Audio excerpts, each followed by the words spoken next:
Let me ask you a serious question. If an emergency happens today, do you have money ready for it? If your answer is no, this message is for you. Hello everyone, welcome back to my channel. If this is your first time here, you are highly welcome. Kindly like this video and subscribe. Today, I'm going to show you how to build an emergency fund from scratch. And even if you have never saved before, someone will ask, what is an emergency fund? An emergency fund is money you set aside for unexpected problems, not for parties, not for shopping, not for enjoyment. It is for real emergencies. Emergencies include medical bills, job loss, car or motor breakdown, phone damage, family emergencies. If it is unexpected and important, that's an emergency. Without an emergency fund, you borrow, you stress, you make bad decisions. With an emergency fund, you stay calm, you stay control, you protect your future. Don't think of big numbers first. Your first goal is 1 month of expenses. If your monthly salary are 1,000 Ghana cedis, your first target is 1,000 Ghana cedis. Small targets, clear goal. Your emergency fund should not mix with your spending money.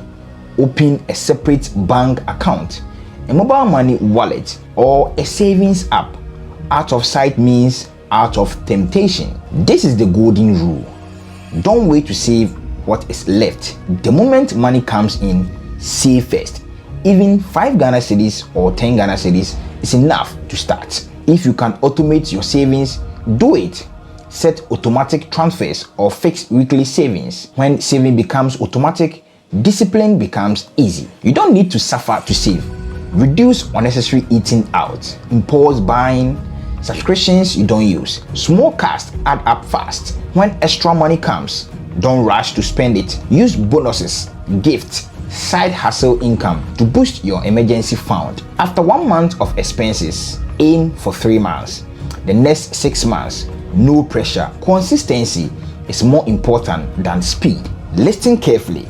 Your emergency fund is not for fun. Only touch it for real emergencies. Once you use it, rebuild it again. Don't wait till you earn more. Don't use it for lifestyle upgrade. Don't give up because the amount looks small. Small savings today protect you from big problems tomorrow. Building an emergency fund is not about income. It's about discipline. Start today, start small, stay consistent. If this message helped you, please like, share and subscribe to our channel. Drop a comment and tell me what an emergency are you preparing for. Thank you for watching and I'll see you in the next video.